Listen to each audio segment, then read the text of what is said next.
Positive Solutions with Dr. Gordon is a podcast which focuses on contemporary social and educational issues from an educational leadership and behavioral research perspective.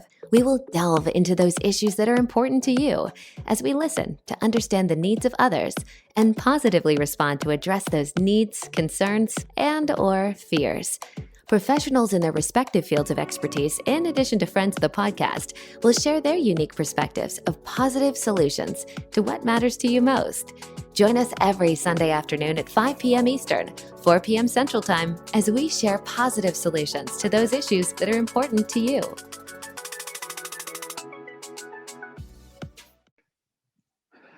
A very pleasant good afternoon to everyone, and welcome to Positive Solutions with Dr. Gordon. Today, we are fortunate to have with us Pastor Peter TeWinkle from the St. Croix Reformed Church. Good afternoon, Pastor Peter, and thank you so much for joining us. Good afternoon, Dr. Gordon. It's a pleasure to be back again.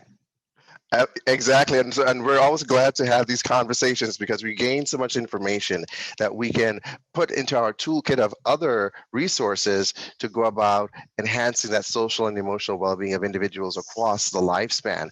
And today's topic, we're going to share a little bit about restorative justice, and we're going to focus our conversation on gun violence. And just right off the bat, let me just say, we're not talking about gun control. We're not talking about confiscating anyone's guns. That's not what we're talking about. We're just talking about the prevalence of gun violence in our communities and what are some positive and helpful means in which we can decrease the percentage of those incidents occurring, and how can we also assist families who are hurting on both sides of the aisle, as far as those who might have a loved one that may have committed a crime, and then those who are the victims of that crime. So I will stop talking and allow Pastor Peter to share with us some thoughts on how we can deal with that issue of gun violence in our communities, which seems to be another pandemic in of itself. Mm-hmm. And the entry point into that conversation is just like you said, individuals, families, the whole community, especially here on St. Croix right now, is hurting because I think there was just another homicide last night, and that brings us to 16 or 17 in the territory, and we're only in April.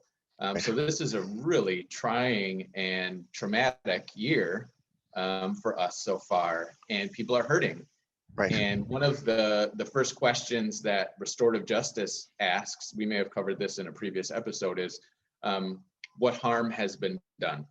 As opposed to other forms of justice, it really looks at who's hurting and right. and where did that come from, and how do we bring healing into that situation. And so every example of gun violence is an experience of trauma.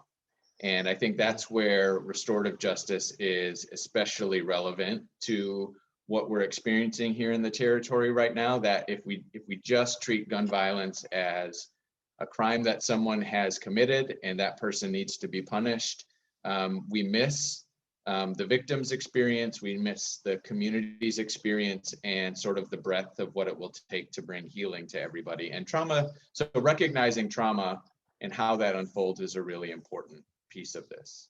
Right. So how do we as a society or as a community begin the arduous task of decreasing the amount of gun violence? It's not just about the person getting the gun. There's something else, a process or something that's taking place prior to that person deciding to get a weapon and to use it against another individual.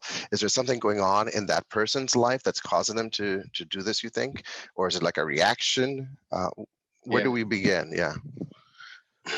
Trauma-informed studies are, it's becoming its own sort of field, I would say, over the last 20 years or so. It's really becoming a sort of specialty in terms of the care field and the care industry. And one of the refrains in that work is that hurt people hurt people.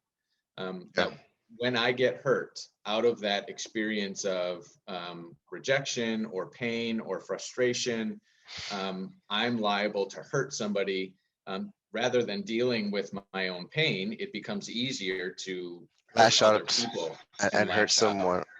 to others. And it's like a misplaced anger being put on someone else as well, as opposed to dealing with that deeper seated issue to get healing, to receive healing, and to, you know, legally and morally respond as opposed to react. So what do we do? Where can we start as a community, whether it's in education, whether it's in the church, whether it's, I mean, where do we begin? What do you think? Yeah. I have some ideas too, but I just want to hear your thoughts as well. I think it's simple enough to begin by saying that trauma is a wound. And we've all experienced wounds before, and some are big and some are small. One of the things I think people in the trauma field are wrestling with is overusing the word. I think most people are familiar with the term trauma from post-traumatic stress disorder. Correct. And that's connected with something that is really overwhelming and that leaves you feeling helpless. And that has these sort of emotional, spiritual, physiological impacts on us that lasts for a really long time and requires a pretty significant intervention. Right. So keeping that in mind, that trauma is a pretty specific experience that we want to be careful with using. At a really basic level, trauma is a wound. And I think there are two things that are important to that. There are big wounds, serious, long-lasting wounds that require a long time to heal from, but there are smaller ones too that hurt. We might heal from them more quickly, but aren't as serious as some of the larger ones. So that's one. The other one is everybody experiences wounds differently. So if you fall and scrape your knee, and I fall and scrape my knee, and somebody picks us up and says on a scale of 1 to 10, how much does that hurt? What's your pain? Yeah. Right. You might say 4, and I might say 7. And it would be unfair or unkind for someone to say to me, well, you must be overreacting because Dr. Gordon said it only hurts like a 4. Wounds don't work that way. So some people experience a traumatic event and seem to get over it immediately. Others take a long time. And so part of the care of restorative justice and acknowledging trauma is that healing is the goal, and not everybody, what people require for healing is not the same in each case. Right, and I like that. I like that analogy of using a wound. Trauma is a wound, and we both might fall, but we respond differently to what caused that pain in our lives. And we can't use a cookie cutter approach to give this one medication to deal with this pain that's causing us to hurt. So we need to find out and deal with each person as they come to us and provide that support and care that is needed. So I didn't mean to cut you off. You were going to say something about trauma. I think that, I think what you're saying is exactly right. And then I think the next step of that in recognizing that people carry wounds with them, when there's repeated wounding or repeated traumatic experience, and people feel helpless in the midst of that, which on an island like St. Croix, when there's repeated gun violence or hurricanes or traumatic experiences related to poverty or domestic violence, whatever the case might be, when all those things compound on each other, it becomes a real, almost public health crisis that we need to deal with in a systemic way. And so you notice that in a couple of ways. One of the ways that I learned about trauma was to talk about how people act out or act in, they said. And the metaphor that always came to mind for me was a smoke detector, one that either overreacts or doesn't react at all. So you want your smoke detector to react when there's smoke to signal you that there's a fire happening, right, when you can still get it under control. If a smoke detector reacted every time it just warms up in the house, that would cause unnecessary anxiety and you would be jittery and paranoid all the time. That's overreacting. Correct. Or if your smoke detector doesn't react until the fire is blazing in multiple right. rooms, that's not good either. So when all of this trauma compounds and people don't feel safe, they can be really jittery and really paranoid and feel like this thing is about to happen to me again.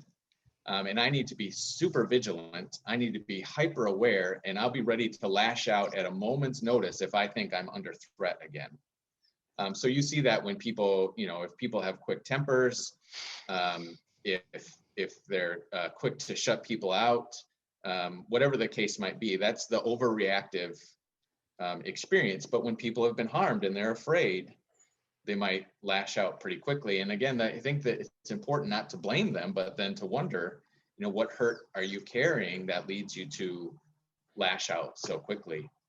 And on the other end of the spectrum, you have people who feel numb, and so continue to experience really painful things and just seem to shrug their shoulders at it, or see violent things, and they're like, oh well, which isn't good either, because it just means that their responses to really traumatic events have been turned off. On both of those, the acting out as well as the acting in, as you explained, are also means, do you think, of self insulating oneself from the pain? And so some people either want to shut you down so they have that quick temper, and they may use it as an excuse, hey, that's just how I am. However, maybe it is true, or maybe it's not. Maybe that's just a way to just shut you down before that pain can get a chance to hurt them. And then for those who are acting in, who might seem to be desensitized to the pain, maybe that's their way of putting up walls and withdrawing themselves to insulate themselves from that hurt, so that they don't feel that. And both are not healthy. And so we have to find a healthy way in which we can assist individuals to get onto the pathway of healing. One of the things I would share with students and with parents is that think of blowing up a balloon. You keep blowing up that balloon with air. At some point, that balloon is not going to be able to accommodate all of that air, and it's going to pop. How much can you continue to stuff down inside before you get to that limit of where you just explode?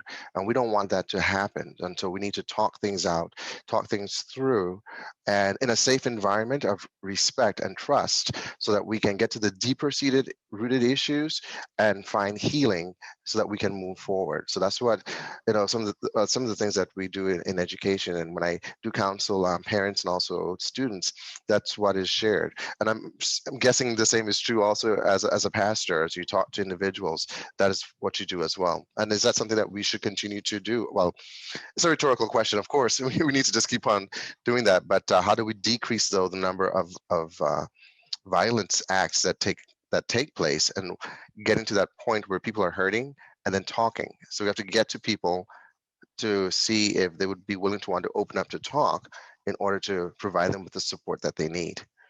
Yeah, I think there's a real shift in understanding that maybe we're beginning to see, but I hope that continues to take hold. And I can give you a political example and a spiritual example that sort of illustrates what shift I'm talking about. The political one is relevant here to St. Croix, because we're hoping to see, I think, over the course of the next few months, a new Office of Gun Violence Prevention. So there'll be an executive director of this office, and it will be a new aspect of local government. And I know that there's a debate right now about whether this office should be housed in the Law Enforcement Commission or should it be housed in the Department of Health. On the one end, you think gun violence is a crime and law enforcement needs to be involved. And so the Office of Gun Violence Prevention obviously fits there. But if gun violence is a symptom of some harm that's been done and some healing is required, if it is sort of a public health crisis, then the Department of Health makes a lot of sense. If hurt people are hurting people, if it's bigger than crime, so to speak, then the Department of Health makes sense. But that's a shift in thinking for a lot of people. Right. So that's the political example. The spiritual one is a well-known verse that would be familiar to you, but it's the log and the speck. Don't judge your neighbor, or don't try to take the speck out of your neighbor's eye when there's a log in your own eye, right? That's also political as well, but I digress. Yeah. I was raised with an understanding of that passage to be, you have this big sin in your life and you're judging somebody else for the small sin in their life. And so you better take care of your own sin Correct. before you try to take care of other people's sin. And sin in general, at least in the Reformed tradition, is always this weird cognitive dissonance. Like, we know God loves us, but if we screw up too much, there's an angry God behind Jesus that we still have to be careful of. And so that whole conversation about the log and the plank was couched in this idea of sin that might be punished, right? But after all of these trauma studies, think about somebody with a plank in their eye and how deeply wounding that would be, how traumatic an experience it would be to have a plank shoved in your eye. That would hurt. And so the idea of focusing on a speck in someone else's eye when there's a plank in your own eye is foolish. You wouldn't do that unless, as you've pointed out a couple of times, you're trying so hard to avoid the pain that you're focusing on other people's experiences. And so that to me illustrates really well what we've kind of been talking around, is that when people are deeply wounded, one of the ways to deal with that is to point the finger at others. And if we could think of sin, like it says in the Bible, love does no harm. If we would think of sin as behaviors that harm, we would then kind of move, rather than sin being something that is punished or forgiven, it would be something that, we look to heal. And so it's really that word healing that we keep coming back to, that I think is the shift that needs to happen. That is not about crime and punishment. It's about finding ways to bring healing to victims and perpetrators alike. Right, and God is a God that he is a loving God. He's a just God. He does forgive sins, and there are consequences as well. But we don't want to leave out the other important component of healing as well, because there are so many different examples that Christ modeled for us in the New Testament. For example, where the woman caught in the very act of adultery, he didn't blame and shame her. He didn't make excuses for her. He forgave her. And he didn't condemn her as her other the other folks out there who were trying to condemn her, ready to throw stones at her. He said, go and sin no more. But he forgave her. And also the woman at the well, Christ engaged her in conversation where, oh my gosh, she's a Samaritan, he's a Jew. What business does he have the audacity that he's talking to her? Yeah. And he had a conversation. He engaged in conversation. He met those individuals at their deepest need and provided that support and assistance without blaming or shaming them. But he still spoke love. He still spoke truth. And I think of two other examples. We talked about politics. Nicodemus in the Bible, for example, a great ruler, came to Jesus by night, and Christ met him at his need, at his time, and spoke to him and explained what being, for example, born again really meant. It didn't mean going back into your mother's womb for a second time, but just means a rebirth, a renewing of the mind and of attitudes, behaviors. And think about Zacchaeus, a rich guy, Christ says, what? I'm inviting myself to your house. Come down from the tree. And Christ invited himself. He availed himself to meet people at their greatest need. And that's what we need to do as a community, as a church, as individuals. We're too quick, if you look at social media, to spew vitriol of hatredness and negative sarcasm, and it's not helpful, and it's not healthy either.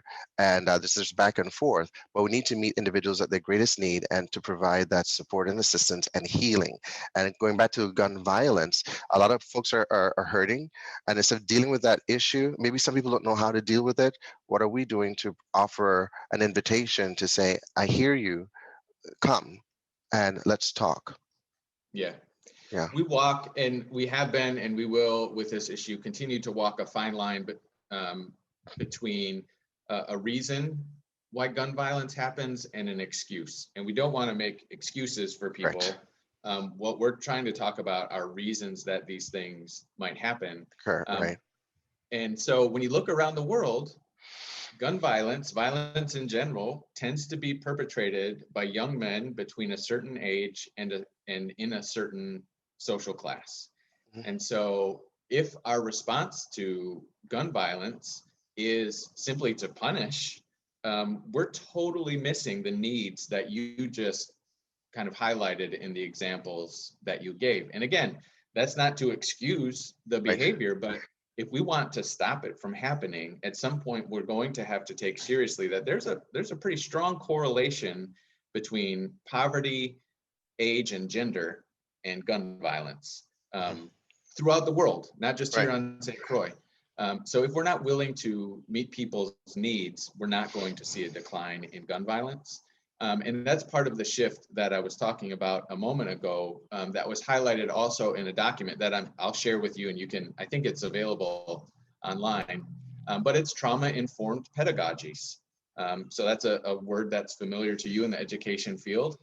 And the whole document begins with a shift from asking the question, what's wrong with you, to the question, what happened to you? And that is could you repeat that again? That's good. Yeah.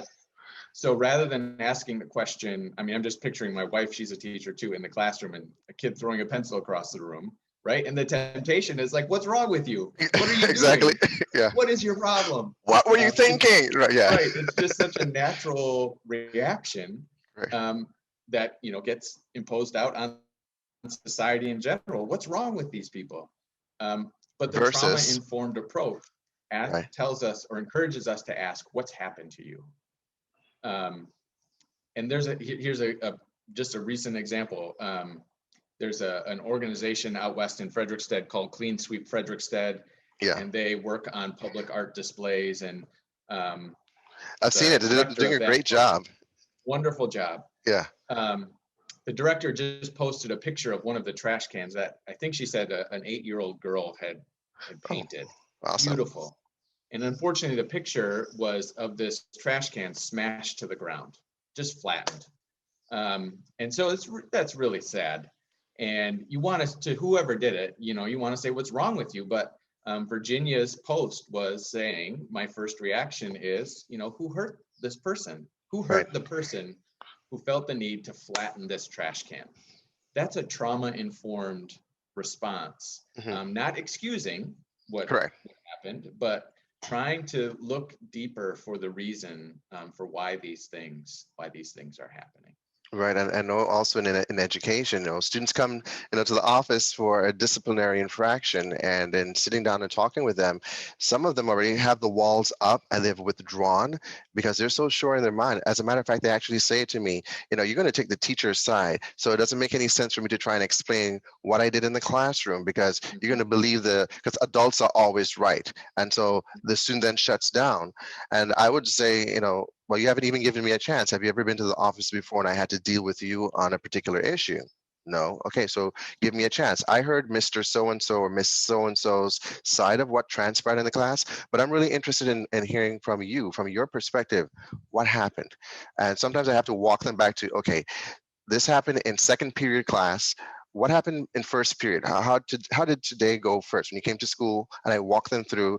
And so by the time we get to second period, they're at a better place to continue to share information. I have a better understanding as to their frame of mind and spirit when they enter their second period class. Something might have happened at home or on the way to their second period class. They might have had a different attitude or not responded as quickly to the teacher when a directive was given, and maybe their attitude or a word, they lashed out. And so I have a better context, a broader context to understand what they did. And after listening to them, I would ask them to then tell me, you know, if you had a chance to replay and to go back to second period, what could you have done differently? What do you think, you know, what you could have done so that you're not here in the office sitting down in front of me? And they would think for a little bit and then they will tell me. And I'll say exactly. And of course, you know, what you said to the teacher or what you did in the classroom, you know, there are consequences for that. And they would nod their head and say yes. And I would say, and I would share with them the student handbook and say, well, what is my response? What am I supposed to do? What is expected of me? And so they would read what the infraction is and what the disciplinary response is supposed to be. And then I would say, do you understand why you're getting this disciplinary response, why it's done? They would say yes. And then I would say, I understand what you said. Thank you so much for being honest. And thank you for just sharing with me, so I have a better understanding as to what happened.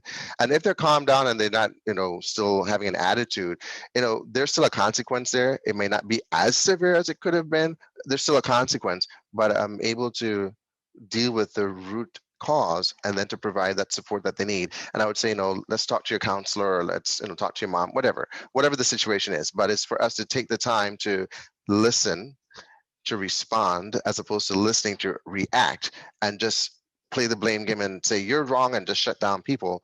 That doesn't do anything to help individuals. So that's an example in education, which can also be used at home with parents and their children. And that's where education actually begins. It begins at home. When the baby first utters its cry and is attended to, education starts right there. And then it's supported as we get into school, and the school doesn't take the place of the home. It is a continuation of what happens or should happen at home. And then we build those morals and those ethics in our students at home and of course at school, so that when they get into the community and they're met with challenges, we're hoping that they choose healthy ways to respond as opposed to react to whatever the situation is. Because when you have a 38 in your hand and you're angry, it doesn't take much to pull the trigger, and you can't get another life once that life is taken. So how do we continue to teach our children from home, at school, at church, and any other civic organization that might be out there? And as we're doing this conversation, what can we do to decrease the amount of violence? And again, I like what you use as your analogy. Trauma is a wound. How are we treating this wound? Are we adding salt to the wound and causing more of an irritation and pain? Or are we providing a healing salve and balm to it and nurturing that individual? Sorry, I'm talking a lot, and I could talk all day.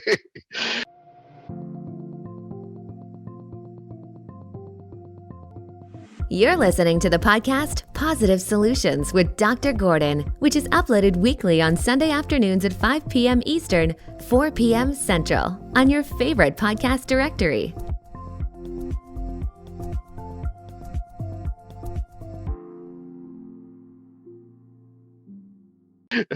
I heard,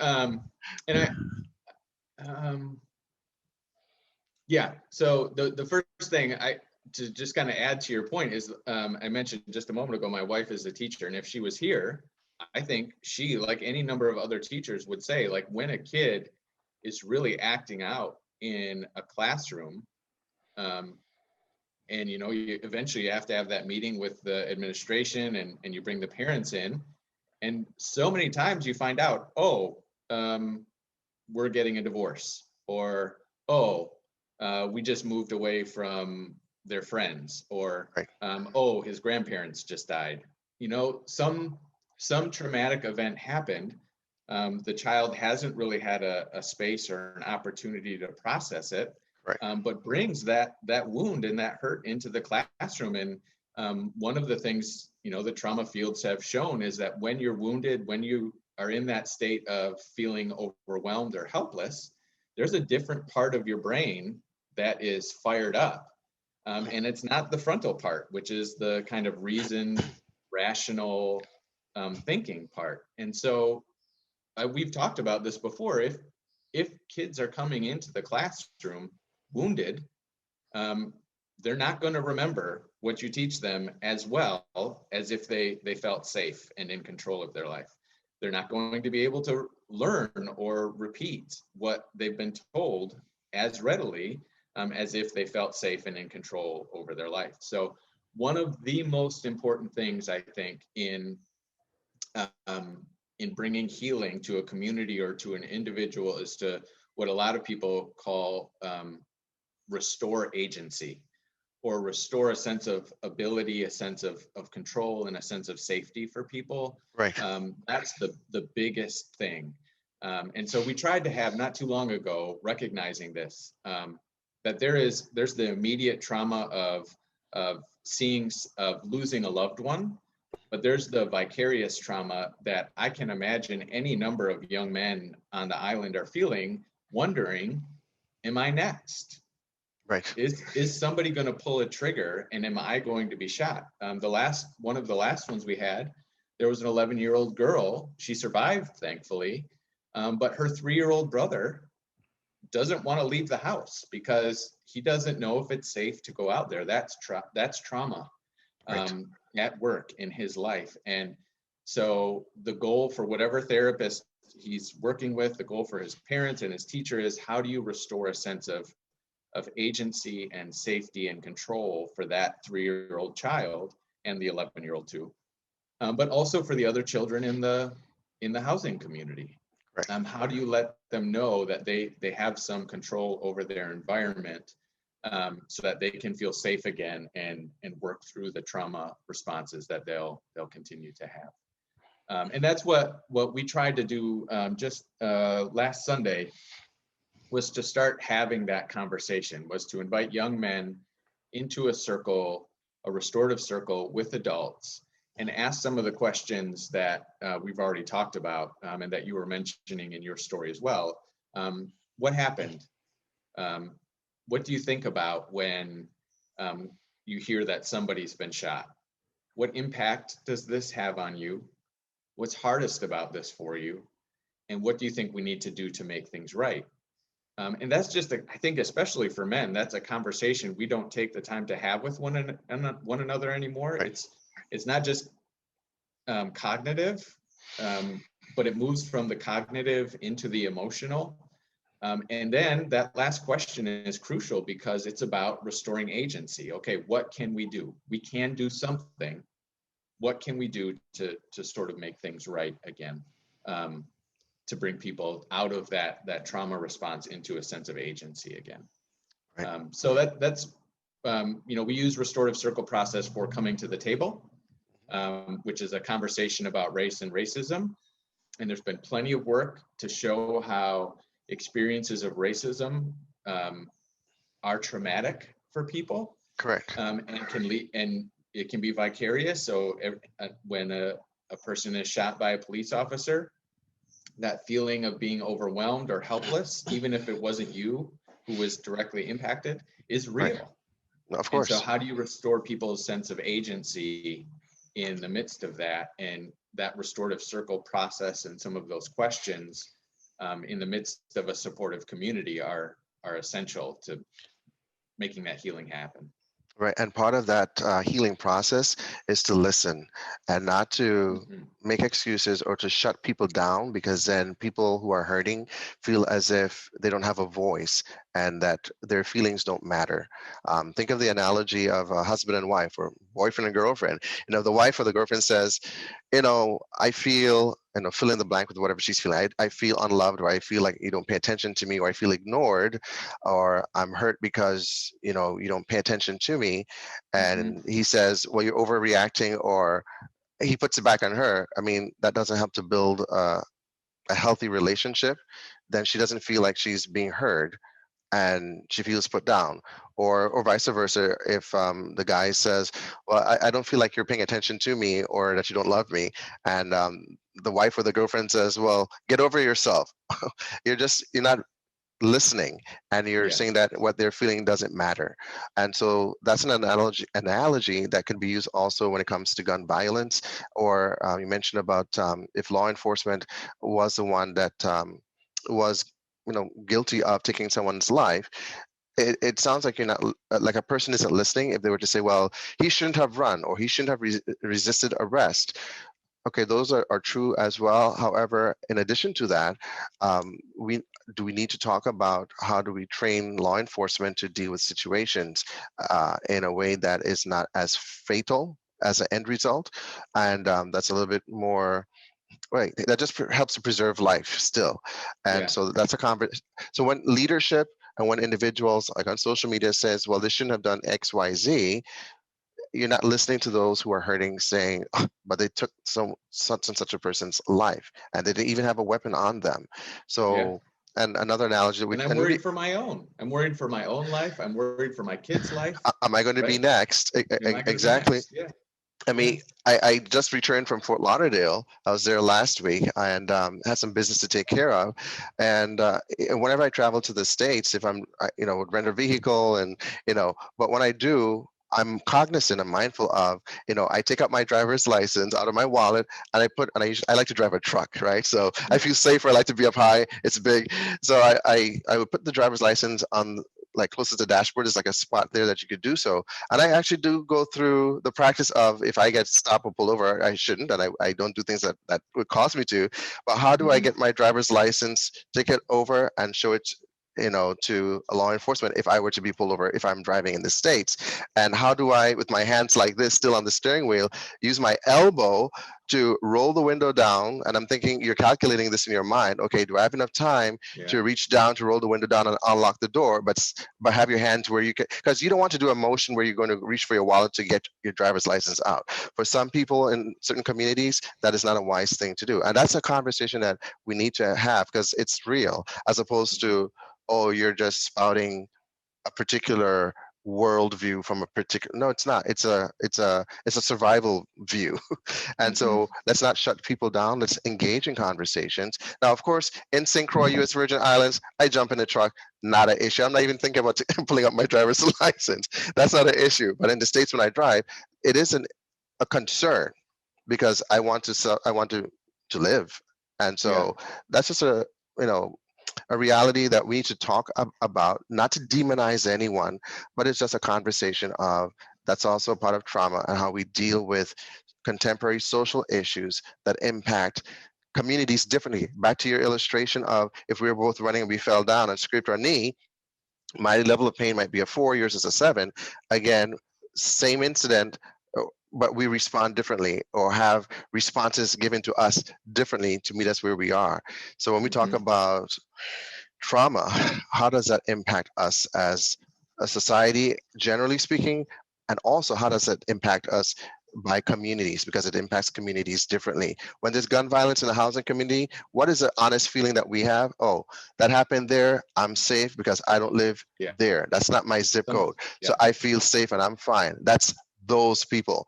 And when we have those kind of mindsets, then we're not ready to listen, to engage in the conversation, to heal. And I could talk forever on this, but I'm going to pause and allow you to jump in as well. I appreciate that, and it does seem like we recognize. I mean, it's been going on for a while, but especially during COVID, when people are in these kind of heightened states of anxiety, you see how people lash out, and we're not our best selves. And so, if we can make a shift and train people and give people practice, even to ask the basic questions like, what impact did that have on you? What's been hardest about that for you? Because if someone says, I can't stand that another officer shot another Black person in the States, one response is to say, is to argue about, like you were saying, the points of order and who should have done what and when, and who's right and who's wrong. But another, which I think is a much more human response, is to listen to someone say that and then say, man, what's that like for you? What impact does that have on you? And what's hardest about that for you? And how can we make things right together? Whether or not I agree and how with, how can we prevent it from occurring again on both sides? Because it's not about blaming one side or the other. So on both sides, how can we decrease that from happening on both sides? What could go differently? Back to the illustration of meeting with a student, the teacher might come and say, Johnny or Susie did XYZ, but allowing that student a chance to also share. And then how can we decrease it on both ends? How can we respond differently to the student and to the teacher as well? Yeah. And it's really dealing with the pain of the person right in front of you. I really do think, I mean, what's underneath a lot of this is our unwillingness or our inability to deal with social emotional pain. Feeling like if we even open the door to it, it's going to overwhelm us. And so whether it's gun violence or racism, those in positions of privilege work really hard to keep themselves safe and comfortable.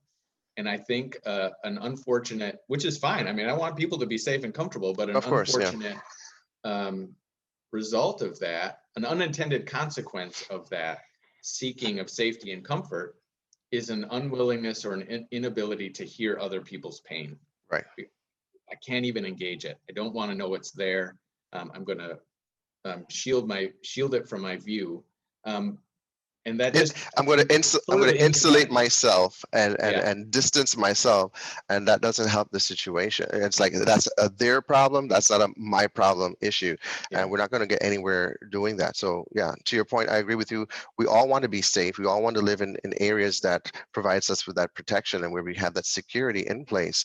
When we see our brother or sister, figuratively speaking, hurting, what are we doing? What are we utilizing of our own gifts and talents and skills to help to heal the world and make it better than how we met it? So we're moving forward in the 21st century and not retrogressing backwards 50, 60, 70, 80 years ago. yeah.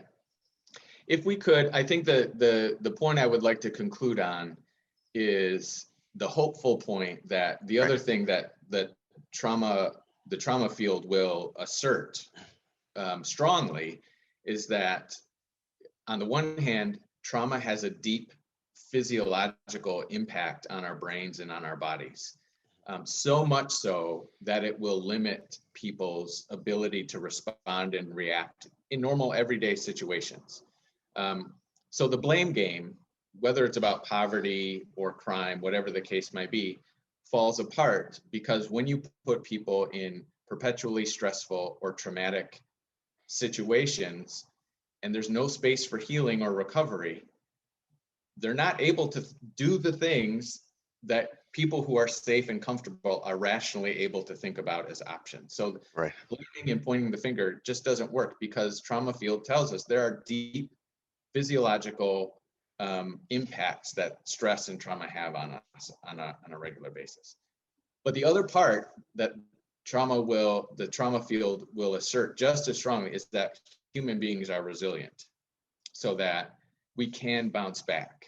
If you give people the space and the time and the resources they need to heal and to overcome, they can bounce back and fully participate in society again. And there are simple, accessible ways to do that, like meditation and some breathing techniques.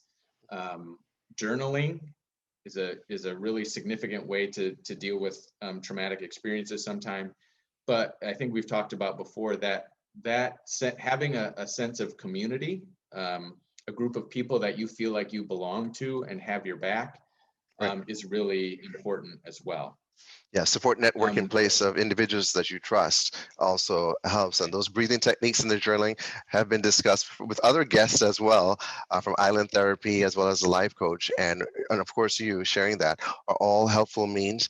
And for those who do believe in a higher power, in God, prayer does help, and reconnecting with a church community is also another option that individuals can have as well. I know those who are listening and those who view might not all share similar beliefs as far as faith is concerned, and so I'm mindful of that. So I, don't want to come across as if I'm proselytizing, as people tend to accuse individuals of when you mention God.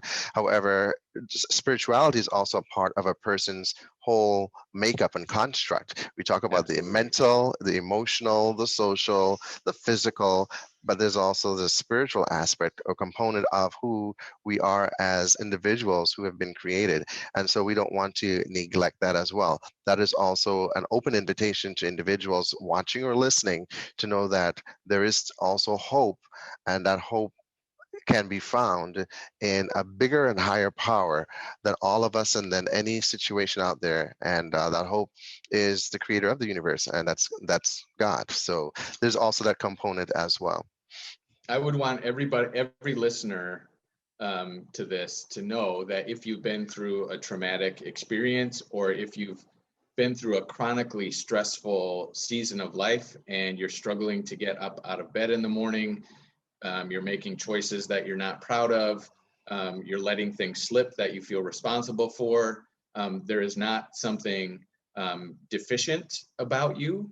It is a human being's response to traumatic and stressful situations. There isn't anything wrong with you or broken in you that means that you're somehow lesser than everybody else in the world. Everybody goes through it that way, but just as important is you can bounce back And from my perspective, like anytime somebody comes into worship, I want them to know that God is a healer. I think so many people walk into the doors and they think, I don't have a history I'm very proud of, or I didn't have the best week. And so God is probably up there, frowning at me right now. But we try to, as often as possible, remind people that God is pleased to help us become who we want to be, and recognizes the shortcomings we have, and is willing to enter in right there and bring the healing that we have. So I want listeners to know that, There's hope. You can bounce back. You can bounce back from this, and there are ways to do that. Yeah. Yeah, then there's always hope, and it's not hopelessness, there's hopefulness, and we don't want to get to that place of despair. I mean, life has its share of disappointments, and there's discouragements that happens, but we don't want to get to despair. There's always hope, and as Pastor Pete shared, there's hope in Christ. So try that if you haven't, and if you haven't, have neglected it, and you might want to go back there again. Also, find a support network, as Pastor Peter has shared, of individuals that you trust, and get help if and when needed. And if you're here on St. Croix, you've had some guest interviews with Island Therapy, you can reach out to them as well, and get the help that is needed. So I think that this might be a nice place to end. Any last thoughts that you would like to share, Pastor Peter? I really enjoyed this conversation that we had. Yeah, I just want to, I think, leave people with the final thought that, like, when you read the headlines, when you watch the news, when you hear about another instance of crime or wrongdoing, try to get yourself to ask the question, what happened, rather than what's wrong with you. Yeah. Start with that question, in all kinds of conversations, but what happened is really going to help us make that shift to a more trauma-informed approach to the things that we struggle with in society. I like that. I'm smiling because it's a similar question that I would ask some students who were brought to the office, but the question that I would ask is, help me understand. Yeah, right. What were you thinking when you chose to do X or Y or Z? Help me understand. Right. Yeah, but right. What happened also works as well. What happened, and then take it from there. Right. Yeah. Wow. Thank you so much for sharing about restorative justice and how we can use restorative justice to create those restorative circle processes to deal with gun violence or any other issue that might be harmful to individuals. It could be domestic violence, fill in the blank of whatever that issue might be. And finding those support networks in place so you can get the help that is out there and readily available, and there are lots of resources to help us along. And I'd like to end, and thank you again, Pastor Peter, for sharing those thoughts with us. And we'd like to end by saying, we always have faith and we have hope, but we also have love as well. Let that be the guiding force to help us to continue to heal individually and as a people collectively. God bless you. Thanks for having me. Thank you for being here.